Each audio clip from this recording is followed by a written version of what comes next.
On that Saturday night, I found myself seated on the couch, taking slow sips of my cognac. A sense of freedom and relief washed over me, permeating every cell of my being. As I stared at the screen of my laptop, a video call with my ex-wife played out before me. She was in tears, pleading for my forgiveness and a chance to rekindle our relationship. Once, everything had been different. My family had been breeding thoroughbred stallions for generations, and after completing my studies at the Economic Institute, I took over my father's business on our family farm. For 10 years, I dedicated myself to maintaining, developing, and expanding the business. Additional stables were built, elite stallions were acquired, and within a couple of years, we became the top sellers in the industry. Our horses regularly participated in races, bringing us both recognition and success. However, my parents began pressuring me to pursue a degree and start a family. I hesitated, unsure of where I would find a suitable bride for my mother's approval. "Mom, I understand your intentions, but how can I find you a suitable bride?" I questioned her. "My son, I have 3 smart daughters. Take a closer look," my mother responded. Silently, I left the room and closed the door behind me. A week later, the guys and I decided to escape to Talik's Dacha for a weekend of beer drinking and fishing. Little did I know that this trip would bring me face to face with someone who would captivate my heart. My own mermaid, although she turned out to be a kikimora. As we fished by the ponds, we noticed a group of girls swimming nearby.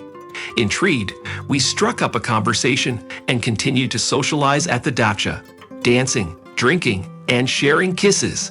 It was during this time that I found myself entangled in the web of love. When I awoke the next morning, my memory devoid of the events from the night before, I found myself beside a breathtaking beauty with emerald eyes and fiery hair. For about 20 minutes, I couldn't tear my gaze away from her enchanting presence. We began dating, and just 4 months later, we tied the knot.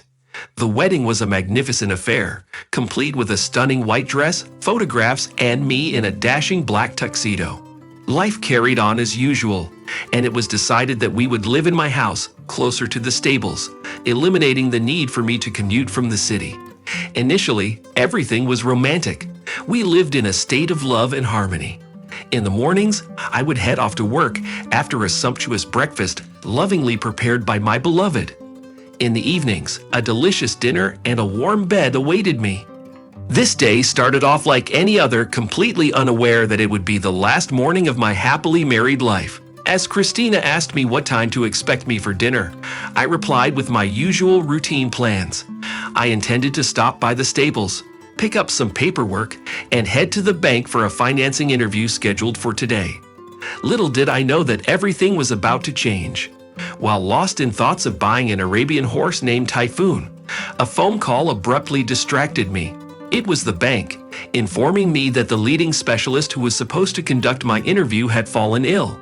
They asked for a rescheduling to Wednesday at 11 o'clock. Frustrated with the inconvenience, I expressed my disappointment to the woman on the other end of the line. Despite my frustration, the woman assured me that the meeting with the manager was guaranteed for Wednesday. After taking a moment to calm down, I reluctantly agreed and confirmed my attendance at the newly arranged time.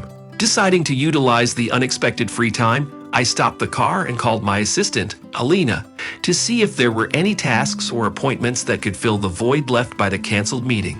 Alina greeted me and informed me that she had already dealt with the situation.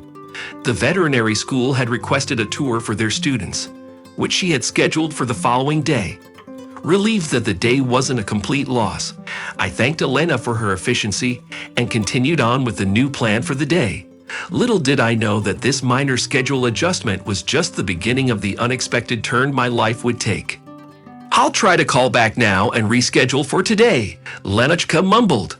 "Great, go ahead, I'm waiting," I replied.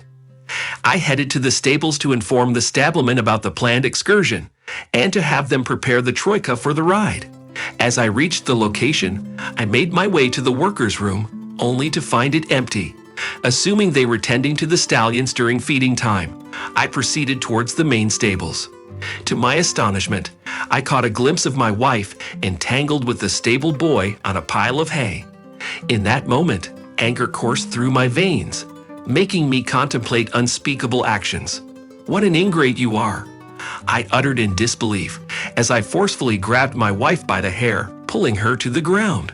My anger turned towards the stable boy, my fists ready to unleash my fury upon him. Thankfully, other workers arrived just in time, preventing me from causing harm. Temporarily subdued, I retreated and sought solace by lighting a cigarette as I made my way to the automobile. Along the journey, my wife caught up to me, pleading for forgiveness, claiming she was mistaken and that she still loved me. Dismissing her pleas, I cast her aside and drove home. Upon reaching home, I gathered her belongings and unceremoniously tossed them over the fence.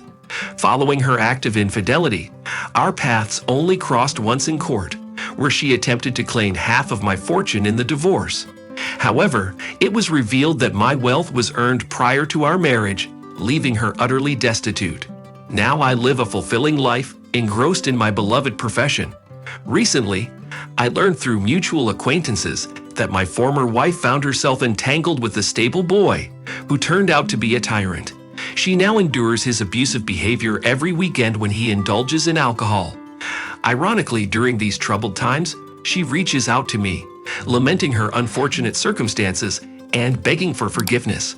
However, I have found contentment in my life without her presence.